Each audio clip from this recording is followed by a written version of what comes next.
Gene Kelly appeared on our show. Mucky Muck said, don't talk to Gene. He's a grumpy guy. Just leave him alone. When you do your scenes, fine, but don't talk to Gene. And so we all said, okay, yeah, fine. Ted Lange breaks silence about Gene Kelly.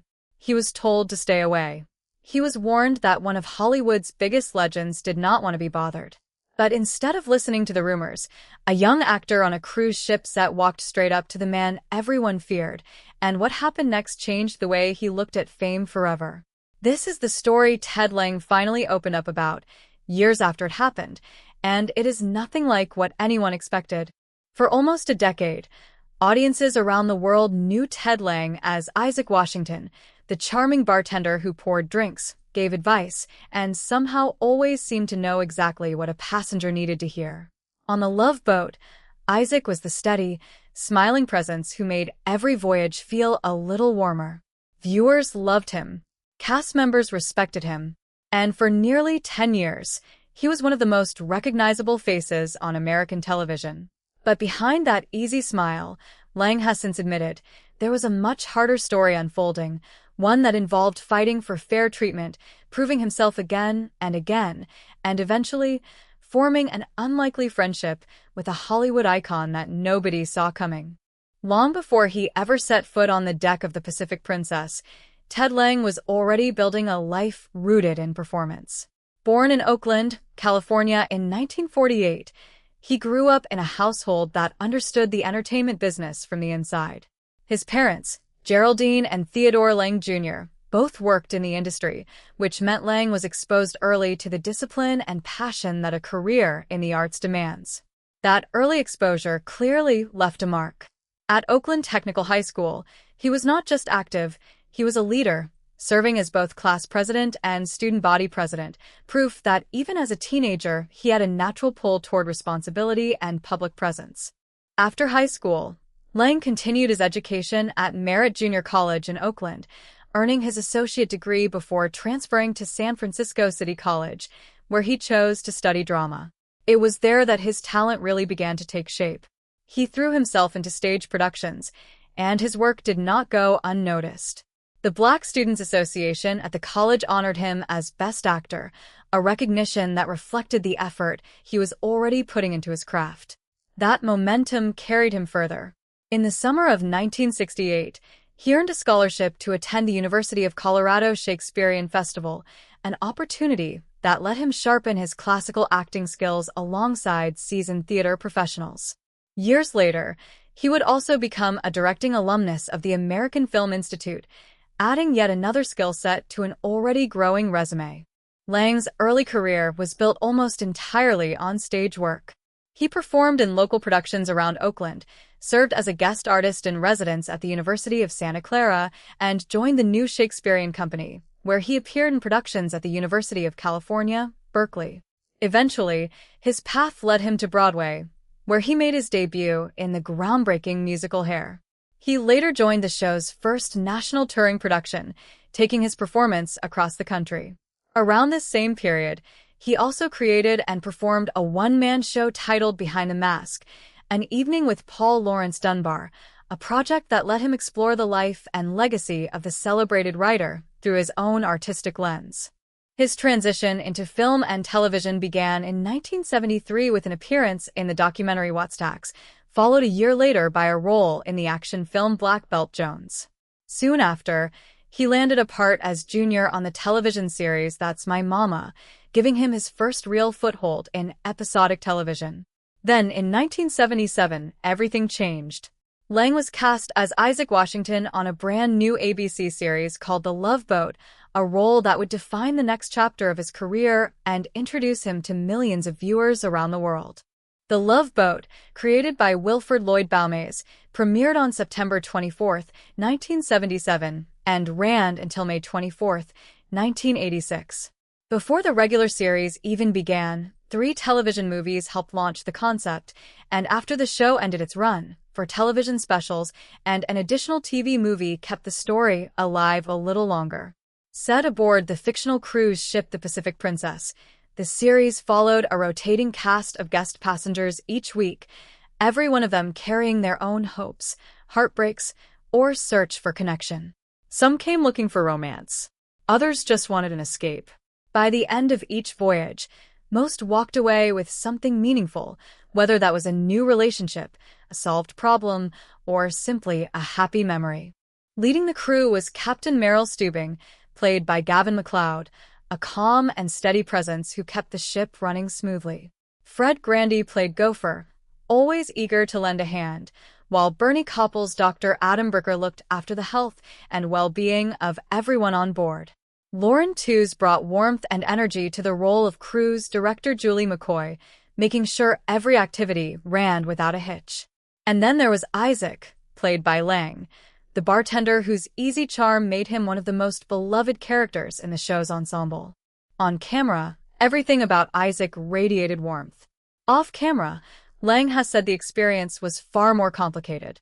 He has spoken candidly in later interviews about wanting the same opportunities given to his fellow series regulars. He believed, and still believes, that Isaac was just as essential to the heart of the ship as any other member of the main cast, yet there were stretches of the show's run where he felt his character was treated as secondary. One memory in particular has stayed with him for decades. Gavin MacLeod had a tradition of encouraging the regular cast to personally welcome each new guest star arriving on set, a small gesture meant to help newcomers feel at ease. Following that tradition, Lange once approached a guest star to introduce himself before filming began. Instead of a warm greeting, he was met with a cold shoulder. The actor pulled his hand away, refused to shake it, and walked off without a word. Lange has said he was stunned, unsure at first what had just happened. Looking back, he believes the guest star mistook him for a background extra simply because he was wearing Isaac's signature red bartender's jacket. Even so, Lange has made it clear that he did not think appearance should ever justify that kind of treatment. In his view, everyone working on a set deserves basic respect, regardless of their role. About 30 minutes later, that same guest star returned, this time walking alongside the director. When the director introduced Lange as the actor who would be sharing scenes with him that day, the guest star's entire demeanor shifted. Suddenly, he was polite, even friendly.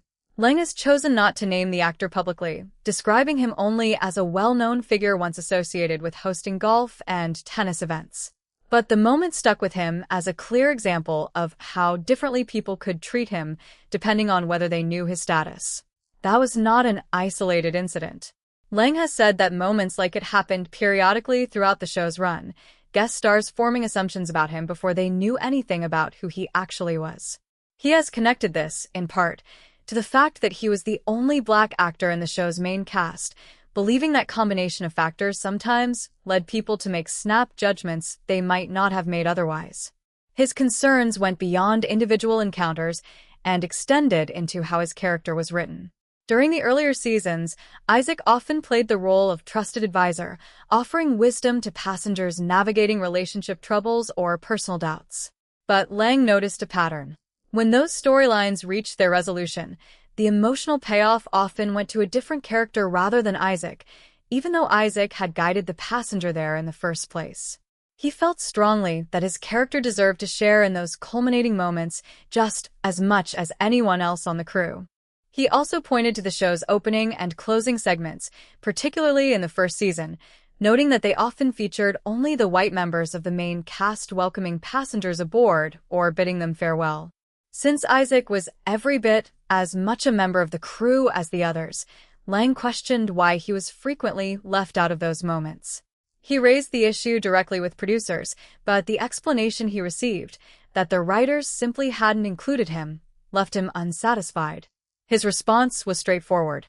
If writers could find creative reasons to include other characters in those scenes, he argued, they could just as easily find a reason to include Isaac. For him, this was never about a lack of imagination. It was a question of fairness. As the series went on, Lange grew more vocal about wanting Isaac treated as a full and equal member of the ship's crew, not a character who only appeared when it was convenient for the story. He has said this mattered to him not just personally, but for the many black viewers tuning in each week, who he felt deserved to see a character who looked like them treated with the same dignity as everyone else on screen. He did not fight these battles entirely alone. Fellow cast members Fred Grandy and Bernie Koppel noticed that Isaac was not receiving the same kind of substantial storylines as the rest of the crew, and they took it upon themselves to write a romantic storyline specifically for his character. It was a gesture that gave Isaac more meaningful screen time and showed Lange that he had genuine allies among his castmates. Still, he has recalled at least one producer who was reluctant to write romantic material for a black character at all. Rather than accept that as the final word, Lange kept pushing, insisting that Isaac deserved the same range of storylines given to every other regular on the show. Eventually, executive producer Aaron Spelling stepped in. According to Lange, Spelling's priority was maintaining harmony among the cast and crew, and his involvement helped smooth over some of the tension, creating a more positive environment for everyone on set moving forward. Lange has also spoken about how the era itself shaped his experience. He has explained that black actors during that time had to be exceptionally cautious about how their behavior might be perceived by others. To avoid any misunderstanding or unfounded gossip, he adopted a personal rule for himself. Whenever a white woman entered his dressing room or trailer, he made sure to keep the door open at all times. It was a small, deliberate choice, but one he felt was necessary to protect both himself and the people around him from unfair assumptions. Years later, while participating in Princess Cruise's Love Boat celebration at sea, Lange revisited these memories publicly. He spoke honestly about what it meant to be the only black series regular on a predominantly white show, acknowledging both the joy of the experience and the very real obstacles he had to navigate to make sure his character was treated fairly.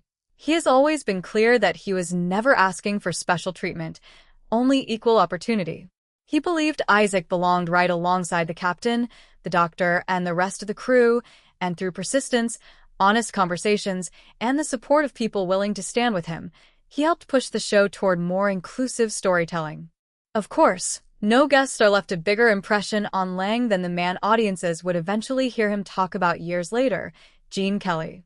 By the time Kelly stepped aboard the Pacific Princess in 1984, he was already a towering figure in American entertainment, a performer whose work as an actor, dancer, and director had shaped generations of filmmaking. When word spread that Kelly would be joining the cast for an episode, there was a noticeable shift in energy on set. Everyone understood they were about to work alongside someone who had achieved a level of stardom few could match. Before filming began, Lange and the rest of the cast were quietly warned by people behind the scenes to keep their distance from Kelly. The message was blunt. He had a reputation for being difficult and standoffish, and the safest approach was to speak with him only when the job required it, nothing more. Everyone respected the warning, at least at first. For a while, Lange did exactly as he was told. Then, during a break, he noticed Kelly sitting off to the side by himself, absorbed in a magazine, wearing both contacts and reading glasses. Rather than simply accept what he had been told about the man's temperament, Lange decided he wanted to find out the truth for himself. He walked over, sat down across from him, and introduced himself. It was a small, ordinary gesture, but it opened the door to a conversation neither man expected to have. Instead of brushing him off, Kelly engaged. Lange asked if he could ask him something, and rather than reaching for an obvious question about Singin in the Rain or his decades of fame, he chose a topic that genuinely interested him. He wanted to know what it had been like for Kelly to work alongside the Nicholas brothers, Fayard and Harold Nicholas, the extraordinary black tap dancers whose talent had defined much of the Harlem Renaissance era and who Kelly had featured prominently in some of his own films. Lange had long admired their skill and their place in dance history, and he was curious to hear Kelly's perspective firsthand. The moment the question landed, something shifted. According to Lange, Kelly lowered his glasses, sat up a little straighter, and lit up with interest. Rather than offering a brief, polite answer, he launched into a detailed and enthusiastic story about the Nicholas brothers, sharing memories and insights Lange had never heard before. What began as a simple question turned into a genuine exchange between two performers who shared a deep respect for the art of dance and movement. Their conversation was eventually cut short when filming resumed. In the episode, Kelly played a retired spy taking a cruise through Hong Kong, and he and Lange shot their scenes together before heading back to the small transport bus used to shuttle cast members around the set. By that point, though, Something had clearly changed between them. The earlier tension was gone, replaced by an easy familiarity neither of them had expected that morning. Before the day wrapped, Kelly surprised Lange with an invitation to join him for a drink at his hotel after filming. Lange accepted without hesitation, and the two spent the evening continuing the conversation they had started earlier, talking further about dance, performance, and the industry they both loved.